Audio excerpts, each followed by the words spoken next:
Hello everyone, this side Bharti and आज हम बात करने वाले हैं बहुत ही ज्यादा इम्पोर्टेंट इलेक्ट्रोलाइट के बारे में। That is hypokalemia. मतलब हाइपोकैलेमिया एक ऐसी कंडीशन है ना, अगर पेशेंट के अंदर पोटेशियम लेवल कम हो रहा है तो उसके अंदर बहुत ही ज्यादा सीवियर चीजें हमें देखने के लिए मिलती हैं। मतलब उसकी ईसीजी में भी चेंजेस हो जाएंगे, उसके जीआई सिस्टम में भी चेंजेस आने स्टार्ट हो जाएंगे, उसके जो रीनल सिस्टम है उसके अंदर भी। तो हाइपोकैलेमिया एक बहुत ही ज्यादा सीवियर कंडीशन है, तो इसके बारे में हमें पढ़ना बहुत ही ज्यादा इम्पोर्टेंट है। एक तो ये एग्जाम के पॉइंट ऑफ व्यू से भी इम्पोर्टेंट होने वाला है और हमारे क्लिनिकल बेसिस पे भी इम्पोर्टेंट होने वाला है। तो आज हम बात करने वाले हैं हाइपोकैलेमिया के बारे में। हाइपोकैलेमिया है क्या एक्चुअली? देखिए, अगर हम फर्स्ट ऑफ ऑल बात करें इसकी डेफिनेशन के बारे में, इन्होंने क्या बोला है, hypokalemia is a condition in which serum potassium level fall below the normal range.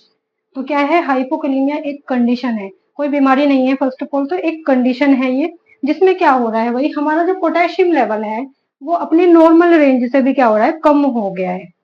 और नॉर्मल रेंज कितनी होती है हमारी, 3.5 टू 5.1 मिलीक्वेंट पर लीटर।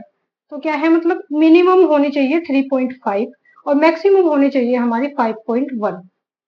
तो जब मिनिमम रेंज से भी कम हो जाए कोई भी चीज या कोई भी इलेक्ट्रोलाइट, तो उसको हम बोलते हैं हाइपो, मतलब वो कम में जा रहा है। तो यहाँ पे वही कंडीशन है, नॉर्मल रेंज इन्होंने बोला है 3.5 टू 5.1 मिलीक्वेंट। तो 3.5 से भी जब कम हो जाए हमारा पोटेशियम लेवल, तो उस कंडीशन को हम बोलते हैं हाइपोकैलेमिया। मतलब इन्होंने बोला है मिनिमम 3.5 होना चाहिए और मैक्सिमम होना चाहिए 5.1। तो मिनिमम से भी जब कम चला गया तो वो हाइपो में हो जाएगा पेशेंट। तो इसलिए इस कंडीशन को हम बोल रहे हैं हाइपोकैलेमिया। देखिए, हाइपोकैलेमिया तो अब हो गया, लेकिन हाइपोकैलेमिया हुआ क्यों, उसके कुछ कॉज होंगे, है ना। किसी ना किसी कारण की वजह से वो हुआ होगा। तो उन्हीं कॉजेटिव एजेंट के बारे में आज हम बात करेंगे, कॉज क्या रहेंगे इसके। ठीक है। तो सबसे फर्स्ट जो कॉज रहता है जीआई लॉस। जीआई लॉस में क्या हो सकता है भाई, वोमिटिंग, डायरिया एंड नेजोगैस्ट्रिक सक्शंस। मतलब अगर पेशेंट के अंदर जीआई लॉस हो रहा है, उसे वोमिटिंग हो रहा है, डायरिया हो रहा है या नेजोगैस्ट्रिक सिक्रीशंस आ रही है, तो उस कंडीशन में क्या होगा, हमारा पोटेशियम लेवल कम हो जाएगा। क्योंकि क्या हो रहा है, हमारा जो फ्लूइड है वो लॉस हो रहा है वोमिटिंग के थ्रू, डायरिया के थ्रू। ठीक है, डिहाइड्रेशन की कंडीशन की तरफ हम जा रहे हैं। तो जब ये कंडीशन होगी तो हम उल्टी कर रहे हैं, तो क्या होगा भाई, हमारा वाटर जो है वो अंदर से बाहर निकलेगा। तो अगर हमारा जो फ्लूइड अंदर से बाहर निकल रहा है, तो उसके साथ साथ कुछ इलेक्ट्रोलाइट भी बाहर निकल जाते हैं। तो उसी में आता है हमारा पोटेशियम लेवल।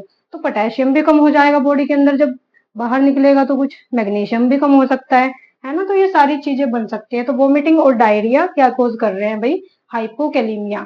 तो ध्यान रखें, अगर किसी पेशेंट को जीआई लॉस हो रहा है या तो उसके नेजोगैस्ट्रिक से सिक्रीशन आ रही है, आप सक्शन कर रहे हो कंटिन्यूसली, है ना, एसिड निकल रहा है बाहर, उसे डायरिया हो रहा है, बहुत ज्यादा वॉमिटिंग हो रही है, तो उस केस में जरूरी है आपको करवाना कि पेशेंट का पोटेशियम लेवल हम मॉनिटर करें। ठीक है। फिर आता है हमारा रीनल लॉस। रीनल लॉस में कैसे हो सकता है भाई, अगर रीनल लॉस हुआ पेशेंट को तो कैसे हाइपोकैलेमिया हो सकता है। अगर रीनल लॉस में हम डायरेटिक्स देते हैं, डायरेटिक्स में फ्लूसामाइड दे रहे हैं या लेसिक्स, है ना, सेम है। तो जब ये ड्रग हम देते हैं तो पेशेंट को क्या हो सकता है, यूरिन आउटपुट बढ़ जाता है। इस कंडीशन में जब हम किसी पेशेंट को लेसिक्स देते हैं तो यूरिन ज्यादा ज्यादा आना स्टार्ट हो जाता है। तो यूरिन ज्यादा आएगा तो क्या होगा, इलेक्ट्रोलाइट भी बाहर निकल जाएंगे यूरिन के थ्रू। ध्यान रखो, कोई भी चीज बाहर निकल रही है तो इलेक्ट्रोलाइट इम्बेलेंस हमारे हो जाएंगे। ठीक है। तो ये कोज कर सकता है हाइपोकैलेमिया। फिर आती है हमारी थर्ड सिचुएशन, इनएडिक्वेट इंटेक। इनएडिक्वेट इंटेक का मतलब है, अगर हम पुअर डाइट खा रहे हैं, फास्टिंग पे हैं, तो कैसे हो सकता है। ये हो सकता है अगर पुअर डाइट में हम एक्सेसिव या फिर अपनी नॉर्मल चीजें जो हमें चाहिए होती है अपनी डाइट से, जैसे कि हमें विटामिन चाहिए होता है, कार्बोहाइड्रेट चाहिए होता है एनर्जी के लिए, वैसे ही हमें पोटेशियम भी चाहिए होता है, मैग्नीशियम भी चाहिए होता है। लेकिन हम डाइट उस तरीके की ले ही नहीं रहे कि जिसमें हमें पोटेशियम मिले, मैग्नीशियम मिले, मिनरल्स मिले, कार्ब्स मिले। ऐसी डाइट हम ले ही नहीं रहे तो क्या होगा, पोटेशियम कमी तो मिलेगा बॉडी को। तो क्या कोज कर रहा है ये, हाइपोकैलेमिया। डाइट भी क्या कोज कर देती है भाई, हाइपोकैलेमिया। फिर है फास्टिंग। फास्टिंग आप समझ सकते हो, जब पे पूरा दिन कोई इंसान भूखा रहेगा और उसकी बॉडी को वो रिक्वायरमेंट कंप्लीट नहीं होगी जो उसकी बॉडी को चाहिए, तो क्या हो सकता है भाई, हाइपोकैलेमिया। हाइपोकैलेमिया क्या, फिर तो हाइपोमैग्नीशियम भी हो सकता है, कैल्शियम लेवल भी कम हो सकता है, हर कुछ कम हो सकता है। तो ये तो एक कॉमन कॉज हुआ। फिर आता है हमारा इंट्रासेलुलर शिफ्ट। इसमें अगर हम इंसुलिन की डोज ज्यादा दे देते हैं तो क्या हो सकता है, हमारा हाइपोकैलिमिया। और ये कैसे कोज कर रहा है, जब इंसुलिन हम देते हैं तो क्या करता है, ये सेल्स के अंदर पोटेशियम को जाने ही नहीं देता। इंसुलिन की ओवरडोज क्या करेगी, सेल्स के अंदर पोटेशियम को जाने से रोक देगी, जिसकी वजह से क्या होगा, हाइपोकैलिमिया की कंडीशन बन जाएगी। एंड एल्कलोसिस, एल्कलोसिस आपको पता ही है, एल्कलोसिस की कंडीशन में भी हाइपोकैलिमिया हो सकता है। ठीक है, तो ये कुछ कॉज थे जो कि रिस्पॉन्सिबल है हाइपोकैलिमिया की कंडीशन के लिए। हाइपोकैलिमिया की वजह से हमें कौन कौन से सिम्टम्स बॉडी के अंदर या कौन कौन से चेंजेस बॉडी के अंदर हमें देखने के लिए मिलेंगे, तो ये क्या क्या कर सकता है अगर हाइपोकैलिमिया पेशेंट के अंदर हो गया। तो मैंने इसे दो कैटेगरी में डिवाइड किया है, फर्स्ट है माइल्ड सिम्टम्स एंड सेकंड है सीवियर। तो माइल्ड सिम्टम हमें कौन कौन से देखने के लिए मिल सकते हैं, तो फर्स्ट नंबर पे आता है वीकनेस। पेशेंट क्या फील करेगा, वीक फील करेगा, कमजोर फील करेगा वो। ठीक है, उसे ऐसा लगेगा कि मैं कुछ काम नहीं कर सकता, बहुत फटीग सा फील करेगा वो। ठीक है, वीकनेस एंड फटीग फील करेगा। फिर आएगा मसल क्रैम्प्स। अगर कहीं ऐसा कुछ हो कि पेशेंट को मसल्स क्रैम्प्स दिखाई दे रहे हैं, आपको मसल्स में वीकनेस दिखाई दे रही है, एब्डोमिनल डिस्टेंडेड दिखाई दे रहा है, तो हो सकता है पेशेंट क्या है, हाइपोकैलिमिया में हो। उसका पोटेशियम लेवल मॉनिटर करने की हमें उस टाइम पे जरूरत है।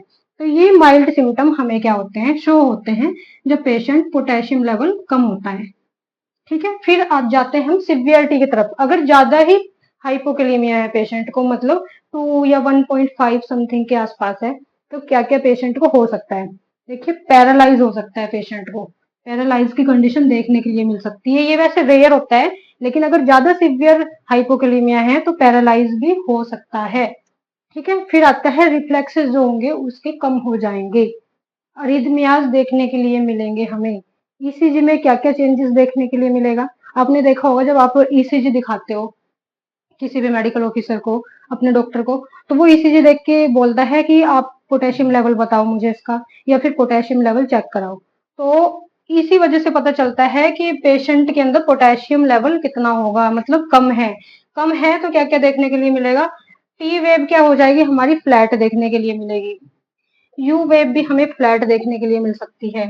एसटी डिप्रेशन देखने के लिए मिलेगा। ये क्वेश्चन आया हुआ है रेलवे में अभी, कि अगर पेशेंट को हाइपोकैलिमिया है तो क्या देखने के लिए मिलेगा, एसटी डिप्रेशन देखने के लिए मिलता है।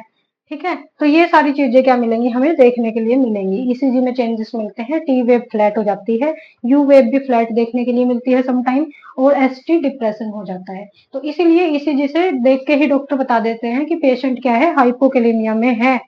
तो अब हम बात करेंगे इसके ट्रीटमेंट के बारे में। देखिए, ये सारी चीजें होने से हमें पेशेंट को बचाना है, पैरालाइज होने से बचाना है, उसके ईसीजी में चेंजेस होने से बचाना है, ओवरऑल हमें उसे मरने से बचाना है।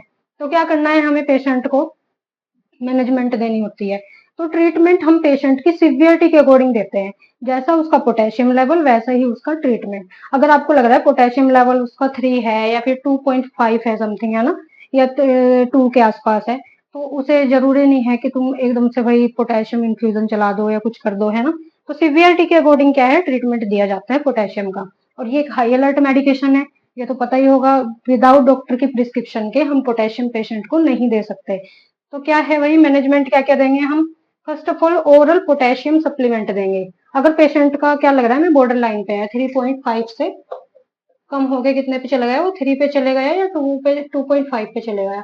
तो अगर 3 और 2.5 के बीच में है तो हम क्या देंगे, पेशेंट को ओरल पोटेशियम सप्लीमेंट दे सकते हैं। ये इजिली कवर कर देते हैं इतने पोटेशियम को। तो उसमें हम क्या क्या दे सकते हैं, देखिए, पोटेशियम टैबलेट्स दे सकते हैं, पोर्ट क्लोर सिरप दे सकते हैं। ठीक है, तो ये चीजें कवर कर देती है हमारा नॉर्मल जो होता है माइल्ड सिम्टम्स को। ठीक है, अगर इतनी रेंज के बीच में पोटेशियम है तो हम पेशेंट को potassium tablet and Potklor syrup दे सकते हैं, उससे ये क्या हो जाता है, करेक्ट हो जाता है। सेकंड नंबर पे आता है, हम पोटेशियम रिच डाइट दे सकते हैं पेशेंट को। पोटेशियम रिच डाइट कौन सी होती है, कुछ पेशेंट क्या होते हैं लॉन्ग टाइम से हमारे पास होते हैं, या लॉन्ग टाइम से वो क्या होते हैं, सफर कर रहे होते हैं हाइपोकैलिमिया से। कुछ पेशेंट का क्या होता है, बॉर्डर लाइन पे रहता है पोटेशियम। तो ऐसे पेशेंट को हम क्या करेंगे, अब रोज रोज तो हम उसे सप्लीमेंट नहीं देंगे, रोज रोज तो हम उसे इंजेक्शन नहीं दे सकते। तो ऐसे पेशेंटों के लिए क्या करते हैं, एक डाइट प्लान कर देते हैं।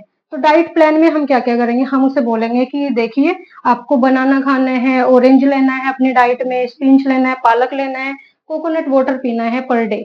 ठीक है, तो ये चीजें हम पेशेंट को बताते हैं जिन पेशेंट के अंदर हमेशा ही हाइपोकैलेमिया की कंडीशन बनी रहती है या फिर बॉर्डर लाइन पे होती है या फिर कभी भी उनको पोटेशियम लेवल नॉर्मल रेंज पे रहता ही नहीं। तो ऐसे पेशेंटों को हम बोलते हैं कि भाई पोटेशियम रिच डाइट देनी है और उनको हम बता देंगे कि ये चीजें आप ले सकते हो अपनी डाइट के अंदर। ठीक है। एंड सीवियर, सीवियर मीन्स अगर पेशेंट का क्या है 2 से कम चला गया भाई, 2 से भी कम चला गया 2.5 ये है ना, और ये वाले सिम्टम्स दिखाई देते हैं हमें सीवियर में, तो क्या देना है हमें आईवी पोटेशियम इन्फ्यूजन स्टार्ट कर देना है स्लोली। ठीक है, इसका एक ही ट्रीटमेंट है। सीवियर केस में कोई पूछे कि क्या करना है तो आईवी पोटेशियम इन्फ्यूजन स्टार्ट कर देते हैं हम पेशेंट के अंदर। तो कितना करते हैं कैसे करते हैं ये तो पेशेंट के उसके अकॉर्डिंग है ना कि कितना उसका पोटेशियम लेवल है, तो उसके अकॉर्डिंग हम पेशेंट को क्या करते हैं 40 मिलीक्वेंट इन्फ्यूजन से स्लोली स्टार्ट करते हैं 10 ml पर आवर पे या फिर 5 ml पर आवर पे। तो ये सारी चीजें डिपेंड करती है मैनेजमेंट इसकी कि पेशेंट का पोटेशियम लेवल कैसा है। होपली आपको ये लेक्चर समझ में आया होगा और आपने अंडरस्टैंड किया होगा कि पोटेशियम हमारी बॉडी के लिए कितना ज्यादा इंपॉर्टेंट है। तो अगर ये सारे पॉइंट्स आपको समझ में आ गए हैं और आपको ये वीडियो अपने लिए हेल्पफुल लगा है तो हमारे चैनल को लाइक एंड सब्सक्राइब जरूर करें एंड फॉलो करें जरूर। और मिलते हैं नेक्स्ट वीडियो में एंड नेक्स्ट टॉपिक में हम पढ़ेंगे हाइपरकैलेमिया। जो नेक्स्ट टॉपिक हमारा रहेगा हाइपरकैलेमिया। आज हमने डिस्कस किया हाइपोकैलेमिया, हाइपरकैलेमिया में क्या हो सकता है ये भी तो देखना है ना। तो मिलते हैं कल नेक्स्ट पार्ट में, तब तक के लिए बाय बाय।